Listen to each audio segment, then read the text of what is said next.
Hallo Rocktalent.de Zuschauer, wir sitzen hier in Köln im Hyatt Hotel mit Jonathan Davis von Korn. It's a great pleasure and a great honor, my friend. Oh, thank you, brother. Thank you for having me. You're here on a promotional tour to promote the new album, Paradigm Shift, is it right? Yes. And Monkey just told me you're going to Paris and China and I don't know what else. That's a big tour, it seems. Yeah, we're here today. We go to Paris tonight, be there tomorrow. Then we go to Holland and then London. Then we fly to China to play our first ever show there in Shanghai. And then we go home for one day and then we head out to New York for another show. And then we have a little bit of time off. So it's just my life. It's just, we're used to it. Been doing it for 20 years and it just doesn't ever stop. Seems like stress, but I think positive stress. Yeah, it's good. It's good. The only thing that sucks is when I just miss my boys at home. Just that's the only bad part of it. The rest is amazing. Family and friends, I guess. Yeah. Okay, let's talk about the new album, Paradigm Shift. I had the pleasure to pre-listen to it, and it marks also the return of Brian Welch, and he left you in the recording sessions to your seventh record, I think, and which was maybe not the nicest thing, but he found God, and now he has returned. And do you think he found his inner peace? Is it like in the early days? You can take it. Yeah. I think that I think at that time he was going through a lot. He was really messed up on drugs, and he was a single father, and he just needed to bow out for a while. He had a little girl that needed to have a parent home all the time, and for us, we're always out on the road, always doing stuff. So he needed to do that, and he was really messed up on drugs, and the religious part of that's what he used to get over it. So now that he's all better and his brain's back to normal and everything's good, it's awesome to have him back. We really missed him. Okay. Yeah. How was he involved in the writing process of the Paradigm Shift? Was he already in there? Yeah. Was it feels like the old recording times? It was cool. He came in. I think the guy started writing in August, and I didn't get in until March because I was having to go through. I went through so much crazy stuff. I had to come off some medicine that they were giving me for my anxiety that I was on for 3 years, and that was really bad stuff. So I had to go to the hospital and get detoxed off that. And then before that, my son got diagnosed with diabetes, my youngest.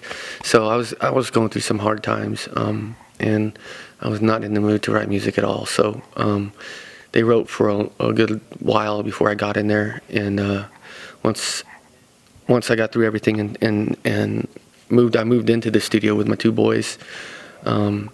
That's when things started really taking shape, and we crafted everything, and then the album came together, and it was recorded. Okay, I saw you for the first time this year at Rock am Ring, the very huge, cheerful crowd, and you all seemed quite satisfied, and you smiled the whole time, and it was a really great show, I think. And how did it feel like to play in front of such a very cheerful crowd, I think? Yeah, it was awesome. I mean, I think we're the record holders at Rock am Ring, Rock am Park. We played it 6 times. I think that was our 6th time. And it's always an amazing time. Those festivals are great. Germany's always been great to us. We love it here. I mean, our home base in Europe is in Hanover. So we keep all our stuff and have basically where all our stuff lives when we're not here. So playing that show is always a treat, and it was really cool to be there back with Head again. And you owned Limp Bizkit, didn't you? Yeah. Yeah. Okay, pre-listening to the Paradigm Shift, I think there are always going to be critics and haters, and and you can't please anyone. But there's one thing I have to say they're right, and that's like stagnation, but on a high level.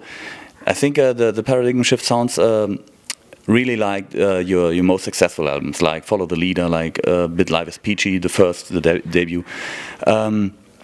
What do you say to those critics, like me, now? I've been really getting in this thing, perception. I mean, the whole thing about the paradigm shift, all that's about, optical illusions. What do you see? Do you see 2 faces, or do you see a cup? Do you see this or that? And I think it's all how you see it. This music of ours is our art, and we make it to make ourselves happy, and if the fans enjoy it, that's great. Like you said, you're not going to make everybody happy, but we're extremely happy with it, and it's all about how you perceive it. A lot of people see it, and that we've been talking to here, as like an old, the rock record with all those influences from the other albums. A lot of people see it as electronica because there's tons of electronics on it. People just don't know, like all the guitar tones and why they sound so big is of all the electronic layering we did underneath it. There's tons. There's more electronic tracks in that shit than actual acoustic tracks. And I mean, there's those elements, but I used that from coming from the dance world and learning how they make their music, and I brought that to Korn. And so like those guitar tones, that's just not guitars, that's a shit ton of layering of electronic big bass reeses and all kinds of stuff that are just put in there just to make those tones huger, and it wouldn't be possible without the electronic elements. So here they see it as a rock record, over there some people see it as electronic. It's just us furthering on what we did in Path of Totality, but all around I just think it's awesome. I love the fucking record to death. I think it's amazing. I think you have to, because you have to sell it at least. Yeah. I mean, if it isn't, I don't care now. I mean, we've been doing this shit 20 years. I don't really care about that anymore. I just like putting out albums that I'm very proud of and that we worked hard on. And then if people like them, great. If they don't, if they're Korn fans, listen to the older records. I mean, you always got those. I'm not going to do... I mean, there's some bands that are amazing that can do that shit, like AC/DC. Every AC/DC album sounds the exact fucking same. But it works for them, and I'm not hating on them at all. It just works for that band, and our band isn't that type of band. We all got to be excited and do different stuff and grow as musicians. If you like it or you don't like it, it is what it is. Okay, but I think the Path of Totality was a bigger risk. It was a clever move at that time because of the dubstep influences, and dubstep was the big thing at the moment.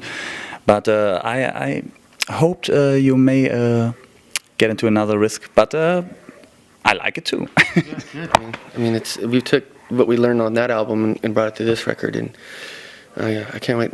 Now we got that done, I can't wait to go out and play it and do all that, but I'm honing in on what I'm going to do next. I've been really getting into funk, so I might go that way. I don't know. Maybe the next Korn record? Just straight funk. Straight funk? Funk, but not the way we do it. I've been listening to a lot of Rick James and Average White Band and all this stuff. The Korn way. My funk roots. I love that shit. I love it. Okay.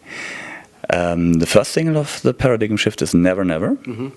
And let's just say it one more time in the critic way. You played it very safe because I think there are nice melodies for the ladies, a bit electronica, like reference to the Path of Totality.